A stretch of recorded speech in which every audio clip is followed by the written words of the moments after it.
اعوذ باللہ من الشیطان الرجیم بسم اللہ الرحمن الرحیم ذالک عالم الغیب والشہادۃ العزیز الرحیم۔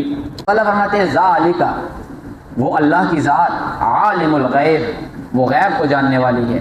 پھر یہاں پہ عرض کر دوں، صفت جو ہے غیب کی وہ خاص ہے اللہ کے ساتھ۔ اللہ کے علاوہ کوئی کائنات کے اندر غیب کا جاننے والا نہیں۔ اور تو اور پیارے محمد رسول اللہ صلی اللہ علیہ وسلم بھی غیب کے جاننے والے نہیں۔ اگر وہ غیب کے جاننے والے ہوتے تو ان کے اوپر کوئی تکلیف دنیا کے اندر نہ آتی۔ غیب اب پتہ ہے کہ باہر کیا ہو رہا ہے، یہ غیب کو جاننے والے ہیں۔ باہر سے آ کر کوئی بتا دے کہ باہر کچھ کام ہو رہا ہے تو اسے غیب نہیں کہا جاتا، اسے خبر کہا جاتا ہے۔ محمد رسول اللہ کو تمام خبریں دی گئی ہیں، غیب کا علم نہیں دیا گیا۔ اگر غیب کا علم دیا جاتا تو قیامت کا بتا دیا جاتا کہ قیامت آئے گی، فلاں وقت کے اندر آئے گی، نہیں پتا۔ رسول اللہ کیا فرماتے ہیں، اے سوال کرنے والے جتنا علم تجھے ہے اتنا ہی مجھے محمد کو بھی ہے۔ تو فرمایا ذالک عالم الغیب، وہ غیب کا جاننے والا ہے، والشہادتی، اور حاضر کا جاننے والا ہے۔ جو کچھ سامنے نظر آ رہا ہے اسے بھی جاننے والا ہے، اور جو کچھ پوشیدہ چیزیں ہیں انہیں بھی اللہ جاننے والا ہے۔ کائنات کے اندر اربوں خربوں انسان ہے نا، ہر ایک انسان کا تفصیلی علم اللہ کو معلوم ہے۔ اور اسی طریقے سے ہمیں نظر نہیں آ رہے لیکن موجود تو ہیں نا جنات۔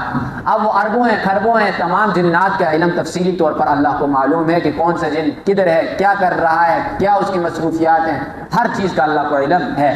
اسی طریقے سے پھر اوپر چڑھ جائیں کہ آسمان کے اندر فرشتے ہیں، کتنی تعداد میں ہیں، وہ ہر چیز کا اللہ کو علم ہے۔ اچھا، فرشتے بھی معمولی تعداد میں نہیں ہے، یہ بات ذہن میں رکھ لیں۔ ایک روایت آپ کے سامنے بیان کرتا ہوں۔ بیت اللہ سے اوپر بیت المعمور ہے، جہاں پر فرشتے طواف کرتے ہیں، فرشتوں کا کعبہ وہ ہے۔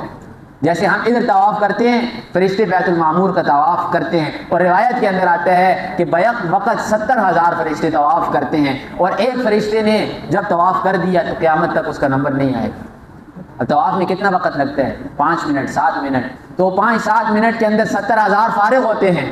تو آدم علیہ السلام سے لے کر ابھی تک کر رہے ہیں، تو کتنے ہی فرشتے کر چکے ہیں اور کتنے ہی آگے کریں گے، ختم نہیں ہوتے۔ ان کو بھی جانتا ہے۔ اور اسی طریقے سے وہ کئی قسم کی روایات ہیں، لیکن کم و بیش ساتھ کہنا ضروری ہے۔ 18,000 مخلوقات ہیں، جیسے ایک انسان، جنات، اس طرح گنتے جائیں تو 18,000 بنتی ہیں۔ اب 18,000 کے اندر مثال کے طور پر کتے آپ لے لیں تو کتا ایک نسل شمار ہوتی ہے 18,000 کے اندر، تو آگے کتے کتنے زیادہ ہیں۔ پھر اسی طریقے سے کیڑے مکوڑے، ساری چیزوں کو اگر انسان سوچے تو کتنی ہی مخلوقات ہیں۔ اللہ ہر ایک کا تفصیلی علم رکھتے ہیں۔ مجھے اپنے بارے میں اتنا علم نہیں جتنا کہ اللہ کو میرے بارے میں علم ہے۔ تو اللہ فرماتے ہیں وہ شہادتی، وہ غائب کو بھی جانتے ہیں اور حاضر کو بھی جانتے ہیں، العزیز، وہ غالب ہے، ہر ایک کے اوپر اس کا قبضہ ہے۔ آج ہماری سانس کے اوپر قبضہ اللہ کی ذات کا ہے، جب تک چاہیں گے سانس لیں گے، جب اللہ روکے گا تو سانس نہیں لے سکیں گے۔ فرمایا غالب ہے، الرحیم، لیکن کیا ہے، رحم کرنے والا ہے۔ اور رحم کیا ہے اس کا، کہ گناہ کرتے ہیں پکڑتا نہیں ہے، یہ اس کا سب سے بڑا رحم کا نتیجہ ہے۔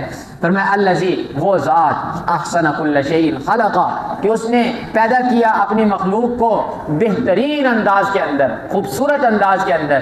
مخلوق کے اندر کسی چیز کو اٹھائیں، جانوروں کو اٹھائیں، انسانوں کو اٹھائیں، کہ جیسا نقشہ اللہ نے ہر ایک کا بنایا ہے، کوئی انسان کائنات کے اندر اٹھ کر یہ نہیں کہہ سکتا کہ یہ نقشہ غلط ہے۔ آج آپ خود سوچیں کہ ناک، کان، ہونٹ، آنکھیں، ہاتھ، پاؤں، ہر ایک کی جو ساخت ہے کتنی بہترین ہے۔ یہی ناک اگر اٹھا کر ادھر لگا دیا جاتا ہے انسان کتنا برا لگتا۔ اب یہ ہاتھ ذرا سی فرق آ جاتا ہے نا، انسان گرتے ہیں، ایک ہڈی ادھر ادھر ہوتی ہے، انسان کا ہاتھ ہی کام نہیں کرتا۔ حساب کس نے پیدا کیا؟ اللہ نے پیدا کیا۔ اور فرمایا جیسے وَلَقَدْ خَلَقْنَا الْإِنسَانَ، ہم نے انسان کو پیدا کیا فی احسن تقویم، بہترین سانچے کے اندر، ایسے سانچے میں پیدا کیا کہ ایسا سانچہ کوئی اور بنا نہیں سکتا۔ آپ خود دیکھ لیں، یہ جو نقشہ ہمارا ہے، اس سے اگر ذرا سی بدلا ہوا نقشہ ہوتا تو ہم کتنے برے لگتے۔ اسی طریقے سے آپ تمام جانوروں کو دیکھ لیں، ہر ایک کی ساخت، ہاتھی کو، اونٹ کو، گائے کو، بکری کو، بیل کو، ہر ایک کی ساخت کو دیکھیں کتنی خوبصورت ساخت بنائی ہوئی ہے۔ یہ کوئی معمولی کام تو نہیں۔ فرمایا الذی احسن کل شیء خلقہ وبدأ خلق الانسان، اور شروع کے اندر یعنی ابتدا کی پیدائش کی انسان کی من طین، مٹی کے ساتھ، پہلے بھی عرض کیا تھا۔ ابھی جو نسل چل رہی ہے، نئے بچے پیدا ہو رہے ہیں، یہ سلسلہ ابتدا کے اندر نہیں تھا۔ ابتدا کے اندر آدم علیہ السلام کو اس سلسلے سے میں پیدا نہیں کیا، کیوں؟ ان کا تو باپ ہی کوئی نہیں۔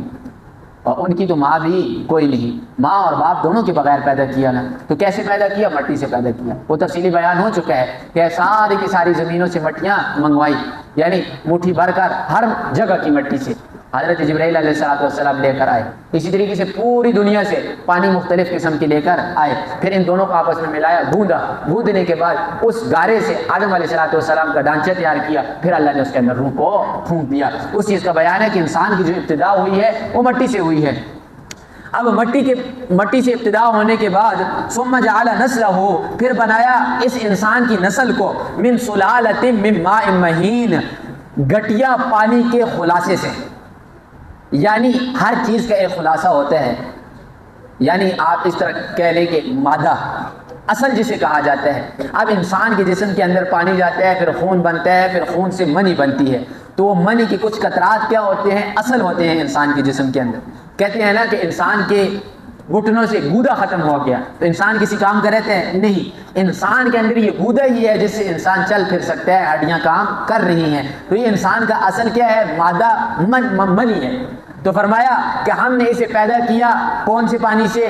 گٹیا پانی سے۔ مہین کہا جاتا ہے کسی حقیر چیز کو جسے انسان کوئی وقت کوئی حیثیت نہ دے۔ اب منی کے قطرے کو کون سا انسان حیثیت دیتا ہے؟ کپڑوں سے لگ جائے تو کپڑے کیا کیے جاتے ہیں؟ دھوئے جاتے ہیں، کوئی انسان اسے ہاتھ لگانے کے لیے تیار نہیں ہوتا۔ فرمایا اے انسان، ہم نے تجھے اس پانی سے پیدا کیا۔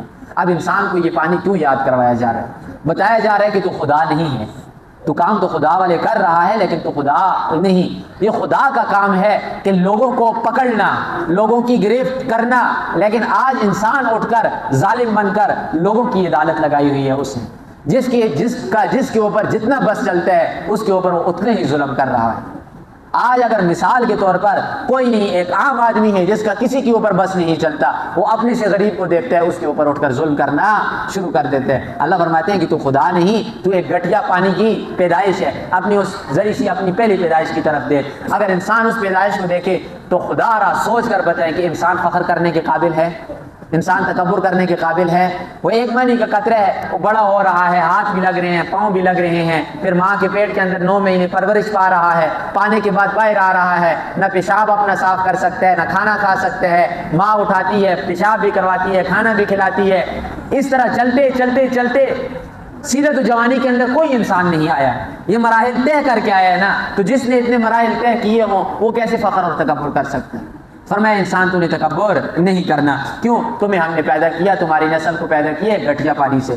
ثم سواہ، پھر ہم نے اسے برابر کیا، یعنی اس کی ہڈیاں ایک جگہ کے اوپر اپنی اپنی جگہ پر، پھر ان کے اوپر گوشت، پھر خون، پھر یہ سارا معاملہ ہم نے برابر کر دیا۔ برابر کرنے کے بعد وَنَفَخَ فِيهِ مِن رُوحِهِ، پھر پھونکا اس ڈھانچے کے اندر، اس جسم کے اندر اللہ نے اپنی روح کو، یعنی جب یہ سارے کا سارا معاملہ ماں کے پیٹ کے اندر ہوتا ہے تو 4 مہینے تک روح وغیرہ نہیں ہوتی، 4 مہینے تک یہ ڈھانچے ہی ہوتے ہیں، کوئی روح نہیں، کوئی سانس نہیں، کوئی چیز نہیں، لیکن 4 مہینے جب پورے ہوتے ہیں تو کل بھی بیان کیا تھا کہ فرشتہ اجازت لیتے ہیں، ہاں اللہ بتا اب کیا لکھوں اس کے لیے، نیک لکھوں بدبخت لکھوں، یہ پورا ہو کر نکلے گا یا حمل گر جائے گا، ساری کی ساری پوری روزی کیا کھائے گا، یہ ساری چیزیں ادھر لکھ دی جاتی ہیں۔ تو فرمایا اللہ نے اس کے اندر روح کو پھونکا، وَجَعَلَ لَكُمُ السَّمْعَ، اور پھر بنایا تمہارے لیے کانوں کو، یہ کم نعمتیں ہیں، پھر ہم نے بنایا تمہارے لیے کان کو۔ آج ہمیں بالکل قدر نہیں، کان کی ہمیں قدر نہیں۔ جن لوگوں کو کان کے اندر آواز نہیں آتی جا کر ذرا ان سے پوچھیں نا، وہ کہیں گے کہ ہماری ساری دنیا لے لو، ہمیں اس دنیا کی کوئی ضرورت نہیں، صرف اور صرف ہم اپنی ماں کی آواز سنیں، باپ کی آواز سنیں، بیٹے کی آواز سنیں، اس چیز کو ترسیں گے۔ اور فرمایا اسی طرح والابصار، تمہاری آنکھوں کو بنایا، یہ بھی کم نعمت نہیں، والافئدہ، اور جو تمہارا مرکز ہے، جو دل ہے، ہم نے تمہیں دل دے دیا۔ دل سے بڑھ کر کون سی نعمت ہے؟ آج دل کی ایک رگ بند ہو جائے انسان کسی کام کا نہیں۔ اللہ فرماتے ہیں قلیلا ما تشکرون، بہت تھوڑے لوگ ہیں، بہت تھوڑے، کائنات کے اندر آٹے میں نمک کے برابر بھی لوگ نہیں جو شکر ادا کرنے والے۔ فرمایا نہ شکریں شکر ادا نہیں کرتے، دن رات ہر وقت اس کی نعمتوں کو کھا رہے ہیں، اس کے احسانات ہیں، لیکن اس کا شکر ادا نہیں کرتے۔ سب سے کم درجے کا شکر یہ ہے کہ آپ کم از کم 5 وقت نماز تو اللہ کی پڑھیں گے۔ نماز نہیں پڑھتے اور کیا شکر کریں گے، کیا سجدے کریں گے، کیا نفل پڑھیں گے، کیا حج زکاتیں دیں گے؟ 5 وقت کی نماز نہیں پڑھ رہے تو اس کے آگے کیا ہے؟ فرمایا قلیلا ما تشکرون، بہت تھوڑے جو شکر کرنے والے ہیں۔ وقالو، اب مشرکین کا اعتراض ہے جو انہوں نے محمد رسول اللہ صلی اللہ علیہ وسلم کے اوپر کیا.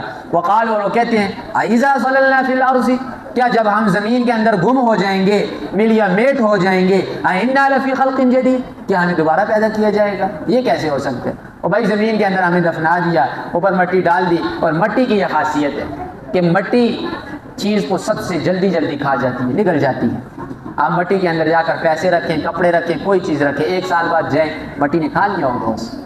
وہ کہتے ہیں ہم مٹی میں رکھے جائیں گے، پھر ہماری ہڈیاں ختم ہو جائیں گی، کیڑے ہمیں کھا جائیں گے، ہمیں دوبارہ کون پیدا کر سکتے ہیں؟ اللہ فرماتے ہیں بات یہ نہیں کہ مرنے کے بعد زندہ ہوں گے یا نہیں ہوں گے، جسم رہے گا یا نہیں رہے گا.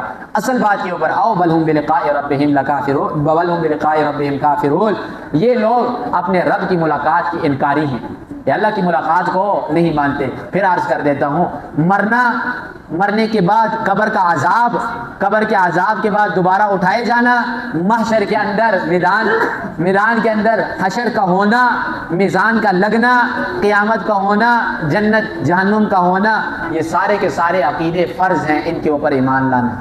جب تک ان عقیدوں پر ایمان نہیں لائیں گے مسلمان نہیں ہو سکتے.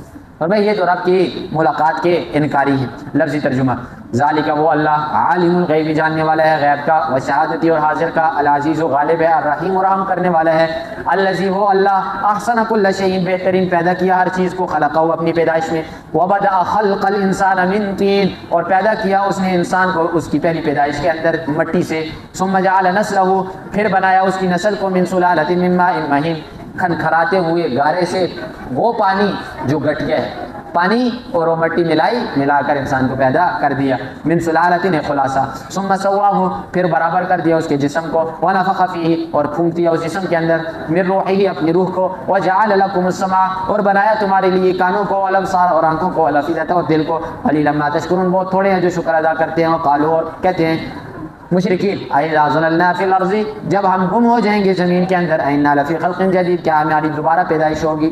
بل ہم بلقاء ربہم کافرون بلکہ یہ لوگ رب کی ملاقات کی انکاری ہیں. اللہ سے